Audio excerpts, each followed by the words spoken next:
आज हम हमारे प्रयागराज में महाकुंभ में हमारे साथ हैं अघोरी महाराज जी। पहले तो हम लोग जानेंगे महाराज जी से कि यहाँ जो भी श्रद्धालु आ रहे हैं उनका मुख्य उद्देश्य है गंगा में स्नान करना। तो गंगा स्नान का सबसे पहले हम लोग देख लेते हैं, पूछ लेते हैं महत्व क्या है। फिर इसके बाद हम लोग बात करेंगे कि पर्व पे और बिना पर्व पे गंगा स्नान करने के महत्व में क्या कोई अंतर है या दोनों समान है। महाराज जी, गंगा स्नान का महत्व क्या है? थोड़ा सा ढालो। गंगा स्नान का महत्व चाहिए आपका, कुंभ का स्नान का महत्व चाहिए, ये बताओ पहले।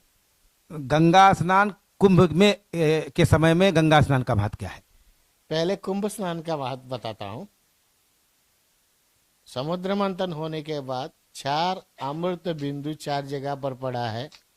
वो सब उतना लंबा स्टोरी है, वो नहीं बोल सकता हूँ, शॉर्टकट में बता रहा हूँ।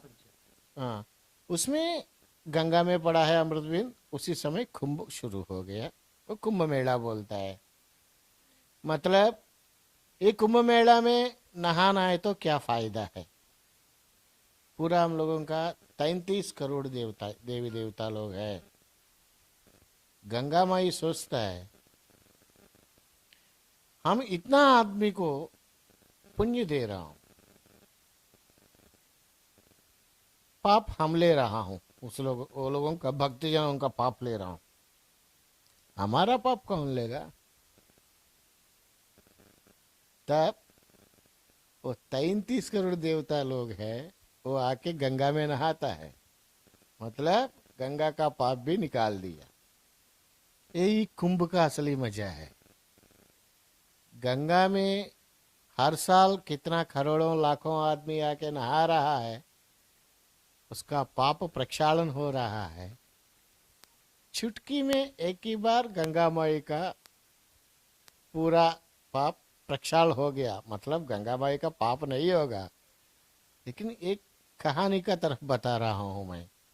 कुंभ का ये जरूरी जानना है, कितना नेगेटिव एनर्जी हो बॉडी में पूरा एक साथ निकल जाएगा। या पुण्य है या पाप है, ये चीज नहीं बोल रहा हूं मैं। जो कितना नेगेटिव एनर्जी है वो नेगेटिव एनर्जी पूरा निकल जाएगा कुंभ में नहाना है तो।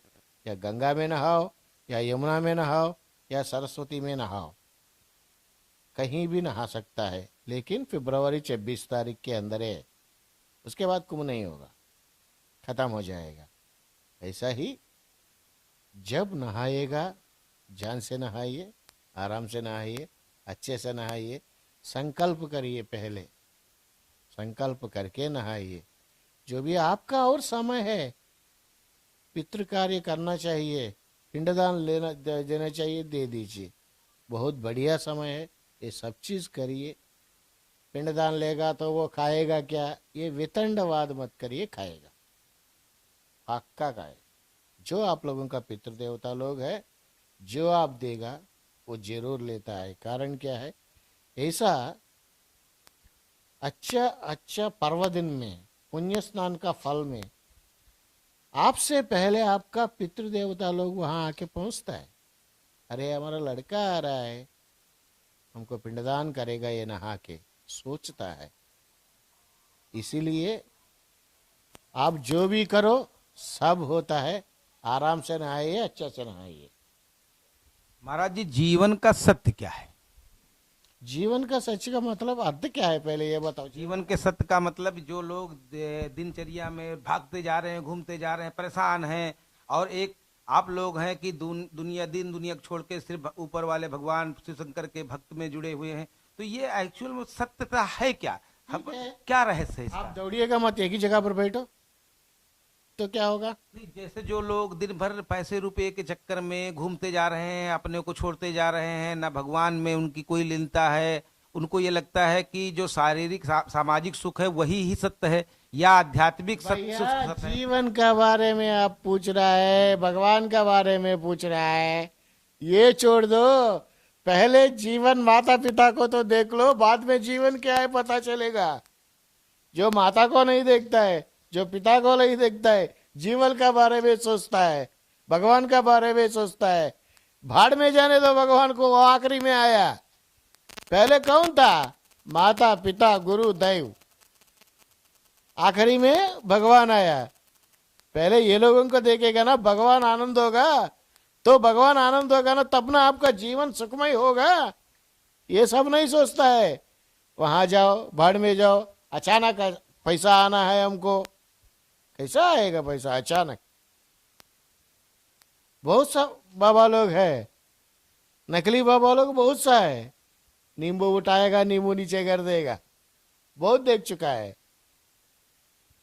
ये सब ना कितना भी हो, कितना मेहनत कर रहा, आप जो मेहनत कर रहा है ना, आप सोचता है हमको फल नहीं मिल रहा है, मिलता है, जरूर मिलता है फल। आप सोचता है हम भगवान के पास जाएगा, हमको ये इच्छा पूरी होना है, प्रणाम करके आता है।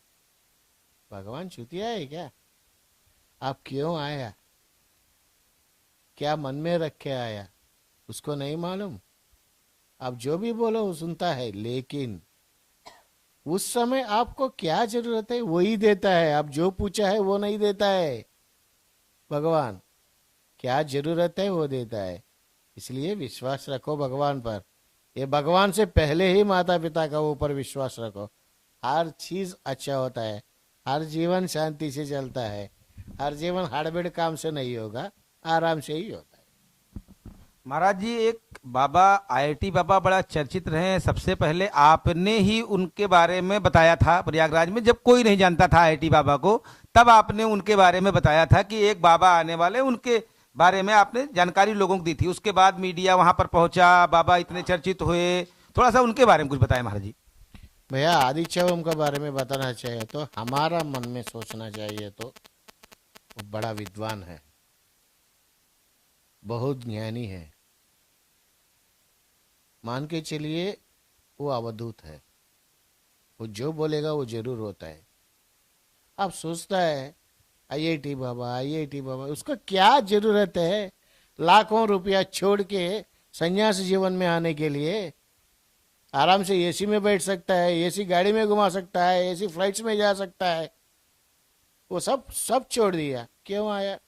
आप उसका हंसने के समय देख लीजिए उसका चेहरा, कृष्ण भगवान कैसा हंसता है ऐसा होता है। वो क्या बोलता है वेणु को? बांसुरी बोलता है, बांसुरी। वो बजाने के समय देख लो कितना सुंदर बजाता है। आदित्य ओम जी बहुत अच्छा, अवगढ़ नहीं बोल सकता हूँ, अवगढ़ भी बोल सकता हूँ, अवधूत है, बहुत विद्वान है। जो वो क्या क्या बोल रहा है एक बार सुन लीजिए। वो बोला है वो समझाने के लिए आपको 10 दिन समय लगता है, कोई भी कैच नहीं कर पा रहा है उसके बारे में सही से बढ़िया से। आप मीडिया लोग हैं, सब लोग मिलके 1 घंटा इंटरव्यू लीजिए, बढ़िया बढ़िया प्रश्न। ये नहीं है आप कहाँ से आया, क्यों आया, इस चक्कर में क्यों पड़ा, ये नहीं। आध्यात्म का बारे में प्रश्न पूछ लीजिए, जो भी हो आपका विचार, अद्भुत समाधान मिलता है आदित्य ओम से। आदित्य ओम का बारे में भी हमें बताया, कबूतर बाबा के बारे में भी हमें बताया। अच्छा महाराज जी, ये आप चूंकि बनारस से भी रहने वाले हैं, तो बनारस में एक महाकड़िका घाट है, थोड़ा सा उसका रहस्य लोगों को समझाइए, क्योंकि अंतिम दर्शन के लिए लोग वहां ही जाते हैं। ज्यादातर लोगों का मानना है अंतिम समय के लिए, कुछ लोग वहां जाके रहना भी अंतिम समय में वहां रहने लगते हैं। तो थोड़ा उसका रहस्य हमारे दर्शकों को। जो अंतिम समय में वहां रहता है, मणिकर्णिका में नहीं रहता है, कहीं भी रहने दो बनारस में, वो बात बड़ी बात नहीं है। लेकिन मणिकर्णिका मतलब माता जी का कर्ण का कुंडल वहां गिरा है, उसी का वजह से मणिकर्णिका बोलता है। पहला शमशान घाट मणिकर्णिका ही है, वहां मृत्यु होगा, मोक्ष होगा। वो क्यों नहाना है, सब लोग सोचता है मणिकर्णिका घाट में क्यों नहाना है। व्यास भगवान उस समय 12 बजे को, दोपहर में 12 बजे को नहा के जाता है, उसी का वजह से मणिकर्णिका घाट में 12 बजे को नहाने को श्रद्धालु जाता है। क्यों 12 बजे को नहा रहा है, वो पहले क्यों नहा रहा है? एक बार व्यास भगवान उसका अनुष्ठान पूरा कंप्लीट होने के बाद शिष्य लोगों से चार चार जगह पर जाके भिक्षा मांगता है, कोई भी नहीं दिया, कोई भी भिक्षा नहीं दिया। देखा, शाम तक देखा, नहीं हुआ। गुस्सा होके हाथ में जल लिया शाप करने के लिए। तुरंत माता अन्नपूर्णा देवी आ गया है कि क्यों बेटा, क्यों गुस्सा हो रहा है? इतना आदमी से पूछा, हमको कोई भिक्षा नहीं दिया, गुस्सा हो गया श्राप देने के। अरे ऐसा मत सोचो, आप आ जाइए बोल के घर ले जाके सबको भोजन खिला के अभी शांत हो गया। हाँ माता जी बोलने के बाद व्यास भगवान को अन्नपूर्णा भाई शाप दिया, आज के बाद व्यास काशी में मत रहिए, उस पार रहिए। उसके लिए उस पार आकर व्यास काशी नाम आया, उस पार रहिए। बोलने के बाद व्यास भगवान बोलता, हमको रोज आपका दर्शन करने का इच्छा है, हम कैसा है? नहीं, रोज 12 बजे को आओ, गंगा में नहाओ, दर्शन करो, फिर चले जाओ। इतना साधु है, इतना सन्यासी है, आप ही को इतना गुस्सा आ गया। गुस्सा क्यों आता है सन्यासी लोगों को? जो गुस्सा आया है, हम लोगों का और आपका क्या अंतर है? सामान्य जनजीवन का आपका क्या अंतर है? बोल के बहुत बार डांटा है। उसी का वजह से हर दिन 12 बजे को आता है मणिकर्णिका को, व्यास भगवान नहा के दर्शन करके चले जाता है। बहुत बहुत धन्यवाद महाराज जी। आप देख सकते थे कैमरामैन श्रीकांत पांडे के साथ संवाददाता कुलदीप सिंह प्रयागराज का समाचार न्यूज 18 के साथ। आगे के इसी प्रकार के साधु संतों के दर्शन आपको हम कराते चलेंगे। धन्यवाद।